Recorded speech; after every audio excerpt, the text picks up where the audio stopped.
میں آگے بڑھا ہی تھا کہ پیچھے کا دروازہ کھلا۔ ایک عورت تیزی سے اندر آئی، ہمیں دیکھ کے رکی اور پھر باہر کے دروازے کی طرف بڑھی۔ وہ 28-30 سال کی بھرپور عورت تھی۔ میک اپ اور ہیئر سٹائل سے حسین بھی لگتی تھی، مگر اس کی اصل خوبصورتی اس کے پرشباب بدن کی تھی، جسے لباس نے زیادہ نظر نواز کر دیا تھا۔ وہ کچھ نروس اور پریشان نظر آ رہی تھی۔ اس نے بکھرے بالوں کو سمیٹ کر مجھے اور پھر رابعہ کو دیکھا، ایک نظر ناجی پر ڈالی اور دوسری پروفیسر پر۔ شاید اس کا خیال تھا کہ اس وقت کوئی بھی دیکھنے والا نہیں ہوگا اور وہ خاموشی سے نکل جائے گی۔ ایک ساتھ 4 افراد کی موجودگی اس کے لیے ایک غیر متوقع صدمہ بن گئی تھی۔ اس کے چہرے پر وہی تاثرات تھے جو گھر سے فرار کی کوشش کرتے ہوئے ماں باپ اور بھائی بہن کے ہاتھوں پکڑے جانے والی لڑکی کے ہو سکتے ہیں۔ خاموشی کا ایک لمحہ ہم سب پر کسی بوجھل چٹان کی طرح آ گرا تھا۔ آخرکار عورت نے کہا، میں جا رہی ہوں۔ کیا نام ہے تمہارا؟ ناجی۔ اور یہ کون ہے تمہاری باجی؟ وہ انسی۔ ناجی بوکھلاہٹ کا شکار ہو گیا۔ نہیں جی۔ کیا نہیں جی؟ ناجی کی باجی؟ چلو باجی کی ناجی صحیح۔ اس نے اپنے کندھے پر جھولتا ہوا بیگ اتارا اور اس میں کچھ تلاش کرنے لگی۔ واضح طور پر وہ نشے میں تھی اور اسے نہ اپنی حرکات و سکنات پر کنٹرول تھا اور نہ اپنے خیال و اظہار پر۔ اس نے آخرکار بیگ میں سے 100 کے نوٹ نکال لیے۔ شاید خود اسے علم نہیں تھا کہ بیگ میں کتنی رقم ہے اور اس کی مٹھی میں کتنے نوٹ آئے ہیں۔ یہ لو، آپس میں بانٹ لینا۔ اس نے مٹھی بھر نوٹ ناجی کے سامنے پھینک دیے۔ کسی کو کچھ مت بتانا میرے بارے میں۔ ناجی نوٹ اٹھانے لگا۔ کیا نہ بتاؤں بی بی جی؟ یہی کہ میرا نام صوفیہ ہے، وہ انسی، اور میں تمہارے شاہ جی کے پاس آئی تھی۔ ناجی کی باجی کے ساتھ کون ہے؟ باجی کا باجا؟ باجا یا راجا؟ راجا کے ساتھ رانی لگتی ہے، بالکل کنگلے راجا۔ تو تم بھی عیش کرو۔ اس نے 2 مٹھیاں بھر بھر کے نوٹ اچھال دیے۔ مجھے اس عورت پر ترس بھی آ رہا تھا اور حیرانی بھی ہو رہی تھی۔ اگر وہ کوئی آبرو باختہ عورت نہیں تھی تو کسی نام نہاد ڈاکٹر شاہ کے ساتھ اس طرح کیوں شریک تھی؟ اور اپنے شباب کو ڈبو کے اس نے یہ دولت کمائی تھی تو پھر اسے مال مفت کی طرح کیوں لٹا رہی تھی؟ وہ شریف عورت تو ہو نہیں سکتی تھی کہ بدنامی سے ڈرتی۔ پھر وہ کیوں چاہتی تھی کہ کسی کو اس کے یہاں آنے کا علم نہ ہو، اور وہ اتنی خوف زدہ ہو کے کیوں فرار ہو رہی تھی؟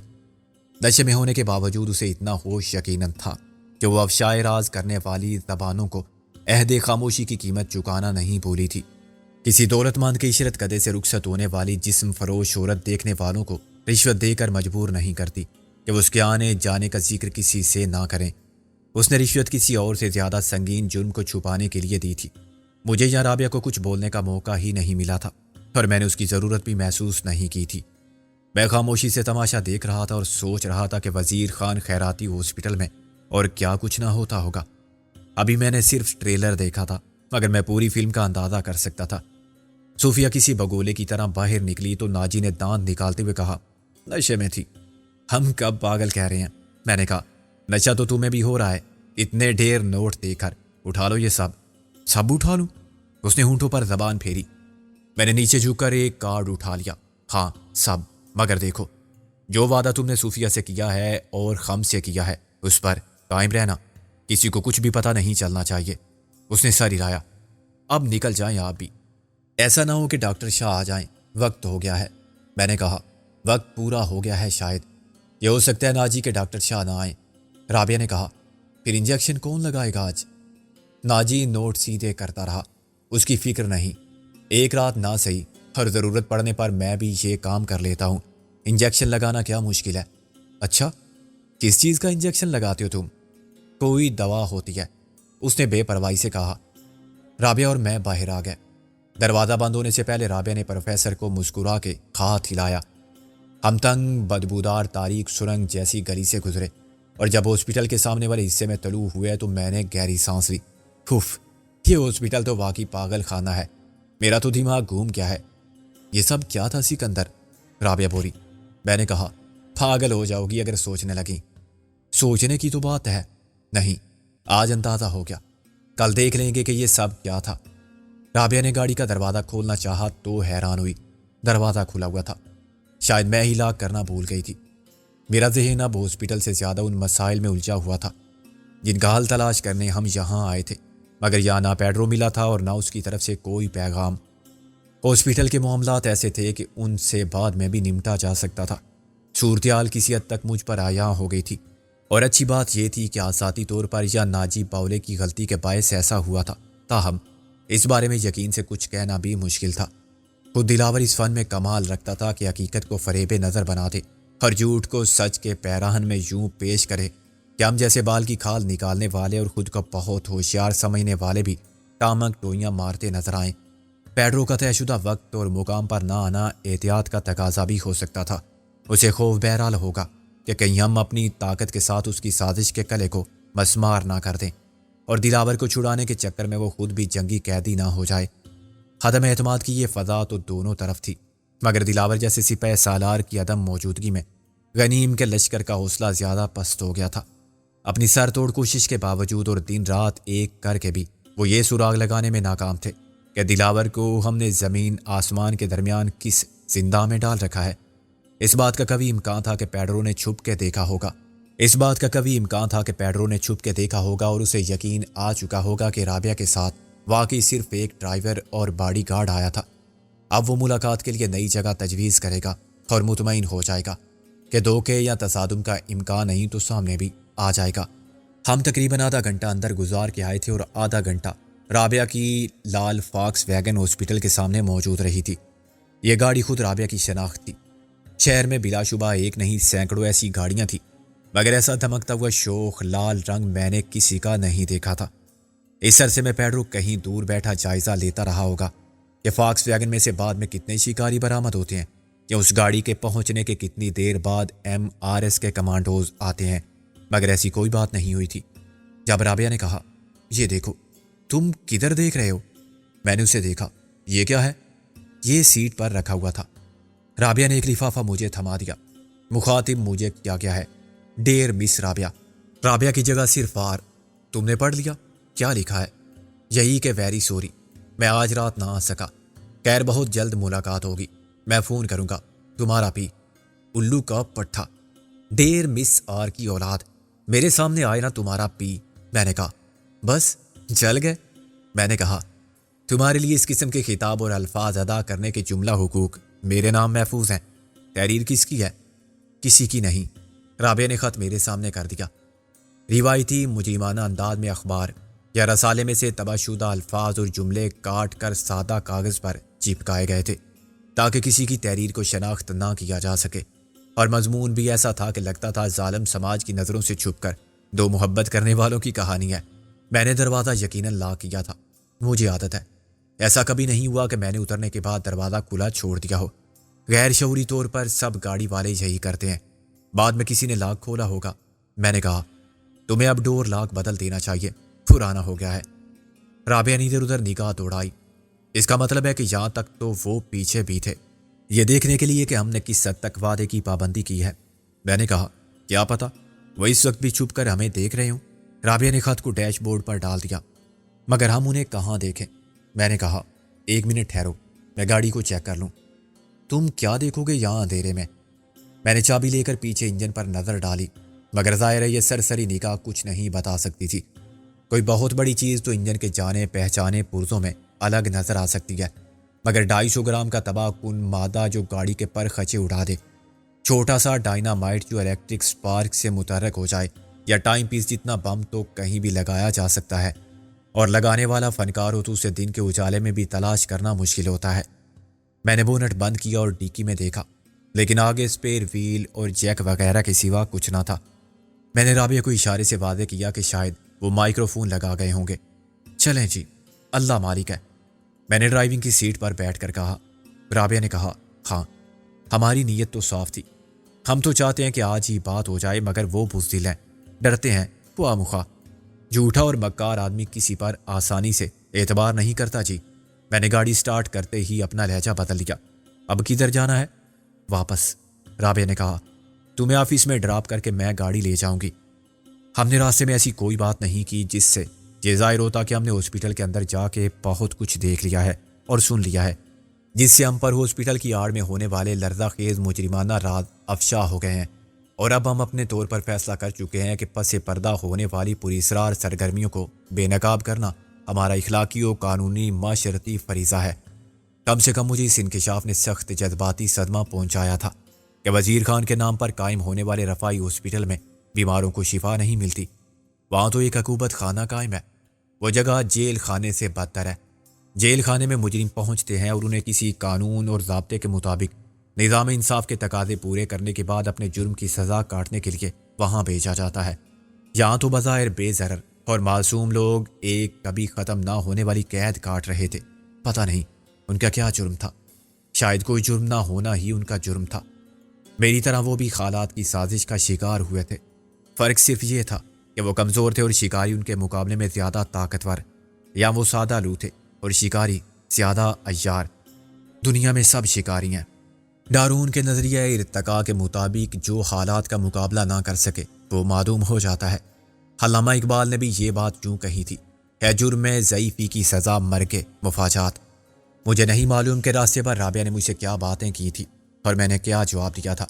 میرا ذہن بیک وقت دو طرفہ آزمائش کے عذاب سے دوچار تھا۔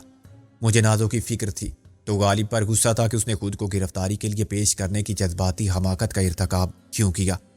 نازو تو خیر مجبور تھی، مگر غالب کو رضاکارانہ طور پر مجبوری کی قید میں جانے کی کیا ضرورت تھی؟ وہ ہمارے ساتھ ہوتا تو ہماری طاقت کم نہ ہوتی اور ہم بہرحال نازو کو چھڑا لیتے۔ اب ایک کی بجائے دو کی رہائی کا مسئلہ درپیش تھا۔ میرے اشتعال کے جذبات کا ایک ہدف استاد پیڈرو تھا تو دوسرا چودھری دلاور۔ میں چاہتا تھا کہ دلاور کو اسی تہہ خانے میں تڑپ تڑپ کے مر جانے دوں اور پیڈرو کی اذیت گاہ میں اس طرح ذہنی و جسمانی طور پر معذور کر کے دھکیلتا ہوا موت کے اندھے غار تک لے جاؤں، مگر یہ بھی ناممکن تھا۔ میں مجبور تھا کہ دلاور کو زندہ رکھوں اور پیڈرو سے برابری کی سطح پر بات کروں۔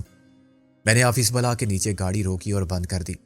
اسی وقت نیلے رنگ کی وہ فاکس ویگن گولی کی طرح ہمارے قریب سے گزر گئی۔ اس کی لائٹس آف تھیں، مگر رقبی شیشے میں سے مجھے دو سر نظر آئے۔ ان میں سے ایک یقیناً استاد پیڈرو کا تھا۔ انہوں نے شاہدرہ سے ہمارا تعاقب کیا تھا۔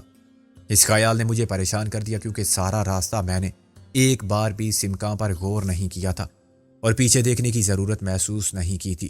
یہ ایک فاش غلطی تھی جس کا خمیازہ کچھ بھی ہو سکتا تھا، مگر مجبوری نے دونوں طرف کے حریفوں کو جاریت کے ارتکاب سے باز رکھا تھا اور اعتماد کی ضرورت نے دفاعی حکمت عملی کو ناگزیر کر دیا تھا۔ یہ تو وہی تھے، رابعہ نے کہا۔ ہاں، اور یہ ہمارے تعاقب میں تھے۔ تم نے ایک بار بھی نہیں دیکھا؟ رابعہ نے کہا۔ بیک ویو مرر تمہارے سامنے تھا، مگر تم تو ذہنی طور پر نہ جانے کہاں تھے۔ خدا کا شکر ہے کوئی حادثہ نہیں ہوا۔ سوری، میں واقعی بہت اپسیٹ ہوں، میں نے کہا۔ اوپر منزل کو موجود پا کے مجھے حیرانی ہوئی۔ وہ کرسی پر بیٹھے بیٹھے سو گیا تھا۔ اس کا سر پشت سے لگا ہوا تھا، آنکھیں بند تھی مگر منہ کھلا ہوا تھا اور وہ خراٹے لے رہا تھا۔ مولوی خادم حسین البتہ وہیں دوسری کرسی پر دونوں پاؤں اوپر اٹھا کے گھٹنوں پر تھوڑی ٹکائے بیٹھا تھا۔ یوں لگتا تھا جیسے وہ اسی حالت میں منجمد ہو چکا ہے۔ اس کی حالت میں ہمیں دیکھ کے بھی کوئی تبدیلی نہیں آئی، بس وہ پلکیں چپکاتا رہا۔ ہونٹوں پر انگلی رکھ کے میں نے اسے چپ رہنے کا اشارہ کیا اور دبے پاؤں اندر جا کے چٹکی بھر نمک لے آیا۔ یہ نمک میں نے منظر کے حلق میں ڈال دیا۔ رابعہ زور سے ہنسی اور منظر ہڑبڑا کے اٹھا۔ ابے تیری تو ایسی کی تیسی پوتنی کے اوخ! ارے مولوی صاحب پانی دو مجھے دم کر کے زہر دے دیا ہے دشمنوں نے مجھے۔ اف! رابعہ نے پانی کا گلاس اس کی طرف بڑھا دیا۔ کوئی بہت میٹھا خواب دیکھ رہے تھے، سویٹ ڈریم۔ منظر نے 2 بار غرارے کیے اور پانی نکل دیا، پھر ایک سانس میں گلاس خالی کر کے میز پر رکھ دیا۔ اس لیے نمک زیادہ کڑوا لگا کہ میں مٹھائی کھا رہا تھا۔ تقریب کیا تھی؟ میں اس کے سامنے بیٹھ گیا۔ منگنی تھی میرے باپ کی، کوئی اعتراض؟ تم تو مجھے یہاں بند کر کے چلے گئے تھے اس سجلے اور اسی میں۔ منظر نے مولوی خادم حسین کی طرف اشارہ کیا، اس منحوس دلہن کے ساتھ۔ خادم حسین کے جسم میں حرکت ہوئی لیکن وہ بولا نہیں۔ پھر میں نے غور کیا تو وہ زیر لب کچھ پڑھ رہا تھا۔ خادم کوئی وظیفہ پڑھ رہا ہے؟ دافع بلاؤں کا؟ خادم حسین نے اقرار میں سر کو خفیف سی جنبش دی۔ میں نے کہا، تم تو گھر جانے والے تھے۔ ابے مقدر میں نہ ہو تو آدمی اپنے گھر کیا بڑے گھر بھی نہیں جا سکتا۔ ادھر فون آ گیا۔ کس کا فون آ گیا؟ پیڈرو کا، اس خر مجنو کا، مرزا غالب کے گھوڑے کا، منظر بولا۔ رابعہ نے اور میں نے ایک ساتھ کہا، غالب نے فون کیا تھا؟ ابے تو کیا میں فون کرتا اسے؟ کہاں سے بول رہا تھا؟ تم نے اچھی طرح خبر لی اس کی یا نہیں؟ خبر تو خوب لی میں نے، سالے کو وہ سنائی۔ رابعہ تم ذرا باہر جاؤ تو میں بتاؤں، منظر بولا۔ اصل گالیاں جو میں نے دی۔ رابعہ ہنسنے لگی۔ گالیوں کو سنسر کر کے سنا دو۔ وہ ہے کہاں آخر؟ میں نے کہا، وہیں جاؤں سے ہونا چاہیے۔ قید میں ہیں دونوں، گلو بلبل، اور فون سیاد کی مرضی سے کیا تھا۔ مجھے سخت مایوسی ہوئی۔ اچھا کیا نازو نے بھی بات کی تھی؟ نہیں، خود اس بوتنی والے کے حلق سے بات یوں نکل رہی تھی جیسے ڈائریا ہو گیا ہو۔ کن پٹی پر ہوگی ریوالور کی نال، لیکن کہہ رہا تھا کہ ہماری بالکل فکر مت کرنا، ہم خیریت سے ہیں۔ خیریت کا بچہ! رابعہ کا چہرہ اداس ہو گیا۔ اور کیا کہا اس نے؟ اور یہی کہ مجھے کوئی تکلیف نہیں ہے، نازو بھی آرام سے ہے۔ میں نے کہا کہ اچھا بیٹے، یہاں رہو، خوش رہو، دودھو نہاؤ پوتو پھلو۔ ہمارے ساتھ تو یہ ممکن نہیں، ہم دشمن تھے تمہاری خوشیوں کے، پر اصل دوست تو تمہارے دشمن ہیں۔ اب واپس مت آنا۔ لیکن لائن پتہ نہیں کب کٹ گئی، پتہ نہیں اس نے کتنا سنا۔ میں نے کہا یہ بات غالب سے اس لیے کہلوائی گئی ہوگی کہ ہم بھی دلاور کو آرام سے رکھیں۔ میں بھی سمجھ گیا تھا، بس جذباتی ہو کے زیادہ بول گیا۔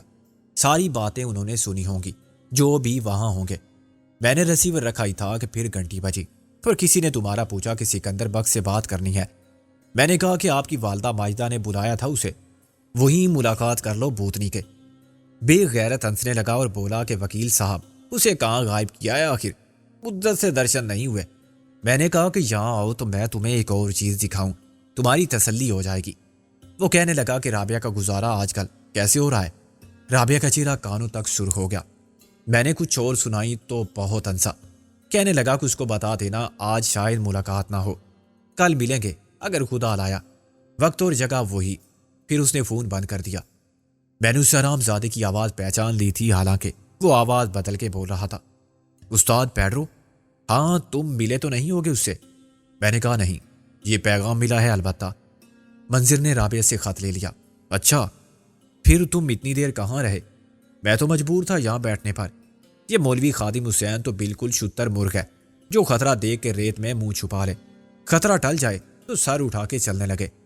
اب خادم حسین نے کہا، منظر صاحب سراسر زیادتی کر رہے ہیں آپ میرے ساتھ۔ کیسے خطرناک حالات میں آپ کا ساتھ دے رہا ہوں میں؟ اغوا، قتل، مار دھاڑ، بلیک میلنگ، پرانی لاش کا پوسٹ مارٹم، توبہ توبہ، ادھر پولیس کی دشمنی اور خانہ خرابی، سب کچھ تو برداشت کرنا پڑ رہا ہے مجھے۔ اچھا بھلا اپنے گھر میں بیوی کے ساتھ سو رہا ہوتا، ایسے الو کی طرح جاگ نہ رہا ہوتا اس ویرانے میں۔ جب منظر نے ہو کر کے ہنسنا شروع کیا تو خادم حسین کو احساس ہوا کہ وہ انجانے میں کیا کہہ گیا ہے۔ خادم حسین نے سر کھجا کے کہا، آپ تو بچ جاؤ گے جی، مجھے معلوم ہے مارا جاتا ہے غریب آدمی میرے جیسا، نزلہ بر عضو ضعیف، ابھی قدر نہیں ہے تو بعد میں کون پوچھے گا۔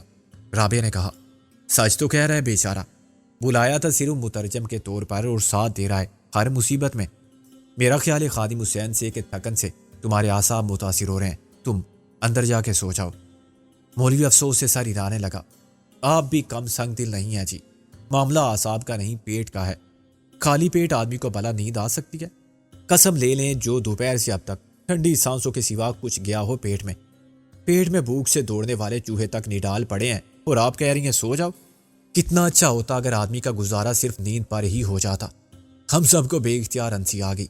مولوی غلط نہیں کہہ رہا تھا، ہمیں تو ایک عادت سی ہو گئی تھی کہ کھانا جب ملا کھا لیا، نہ ملا تو نہ صحیح، جب وقت ملا نیند پوری کر لی، ورنہ جاگ رہے ہیں مسلسل، اور تھکن ہے تب بھی آرام کی فرصت نہیں۔ زندگی کسی معمول کی پابند نہیں رہی تھی، مگر خادم حسین کی قوت برداشت اس امتحان میں فیل ہو جاتی تھی۔ منظر نے گھڑی دیکھی، اف آدھی رات ہو گئی، گھر پہنچتے پہنچتے اگلا دن شروع ہو جائے گا۔ کھانا کھا لو ہمارے ساتھ، مجھے جوتے کھانے ہیں گھر جا کے، اور گالیاں کھانی ہیں سویٹ ڈش کے طور پر۔ وہ اٹھ کھڑا ہوا، اپنے ساتھ مجھے بھی نہ گھر کا رکھا نہ گھاٹ کا، ہمیں جو کرنا ہے کرو سالے، اور یا پار، ہماری بھی جان چھوٹے اس روز روز کے عذاب سے۔ سچ بتاؤں جی، یہ گئے تھے کہیں کھانا کھانے، مجھے چھوڑ گئے تھے اکیلا یہاں، اور خود سالم مرغ کھا کے آئے تھے۔ مولوی ایک ٹانگ سالم جو تم نے نگلی تھی وہ بھول گئے؟ خادم حسین نے ایک آ بھری، صرف ایک ٹانگ، میدے تک کہاں پہنچی، داڑھی میں رہ گئی تھی۔ میں نے کہا، منظر تم لے جاؤ نا رابعہ کو اپنے ساتھ، تمہارے ساتھ یہ بھی کھا لے گی جو تمہیں ملا۔ اللہ بھلا کرے تمہارا، تم ساتھ چلو گی تو خانہ جنگی کو روک لو گی، ورنہ اس کی زبان ویسے تو الیکٹرک کینچی کی طرح چلتی ہے، مگر غصے میں بن جاتی ہے مشین گن، تمہارا بہت لحاظ کرتی ہے۔ یہ تو ہو گیا دو کوڑی کا شوہر۔ وہ چلے گئے تو میں نے خادم حسین کو ساتھ لیا اور ہم دفتر کے ساتھ مین گیٹ کو مکفل کر کے نکل کھڑے ہوئے۔